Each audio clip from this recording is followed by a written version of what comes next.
Hello dear visitors, today I'm going to talk about a seldom known fact that the Black Rider who came to Shire to hunt down Frodo actually had a chance to catch him right near his home when Frodo was just leaving Baggins to get to his cover-up house, which was situated in a nice cozy place on the outskirts of Buckleberry at Creek Hollow. So now let me narrate this scene for you and then we'll discuss it.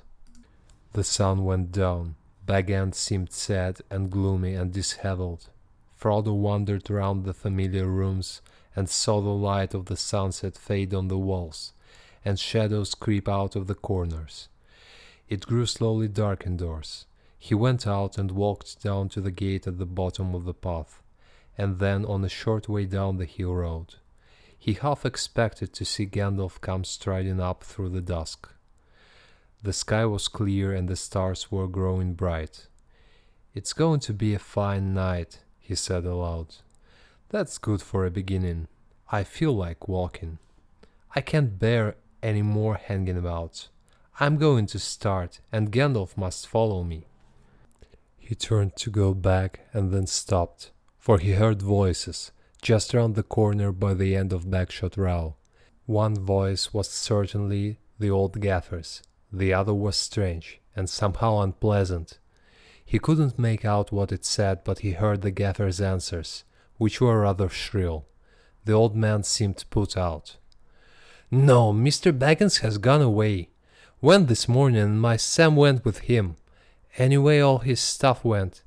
Yes, sold out and gone, I tell you. Why? Why is none of my business or yours? Where to? That ain't no secret. He's moved to Buckleberry or some such place away down yonder. Yes, it is a tidy way. I've never been so far myself. They're queer folks in Buckland. No, I can't give no message. Good night to you." Footsteps went away down the hill. Frodo wondered vaguely why the fact that they didn't come on up the hill seemed a great relief.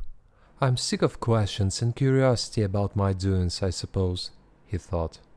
"What an inquisitive lot they all are." He had half a mind to go and ask the gaffer who the inquirer was, but he thought better or worse of it, and turned and walked quickly back to Baggins. So let's stop here and think what useful information can we possibly procure from this small excerpt. For starters, one detail in particular has caught my eye, and it is the fact that the Black Rider who was inquiring about Frodo didn't know the exact location or the name of his house or the street where he lived. He only knew two words: Shire, Baggins. But Shire was quite big, even for someone as experienced and as motivated to reach his goal, to achieve his objective, so to say. Still, Shire was something very unexpected for the Black Rider, something that he had trouble navigating through. The old gaffer, whom the Black Rider was speaking to, Sam's father, had just to point his finger towards Frodo's house, which was extremely close to them. Let's read this small piece of text and look at how close Frodo's house actually was to Sam and the gaffer's home. Both father and son were on very friendly terms with Bilbo and Frodo. They lived on the hill itself, in number 3 Backshot Row, just below Baggins.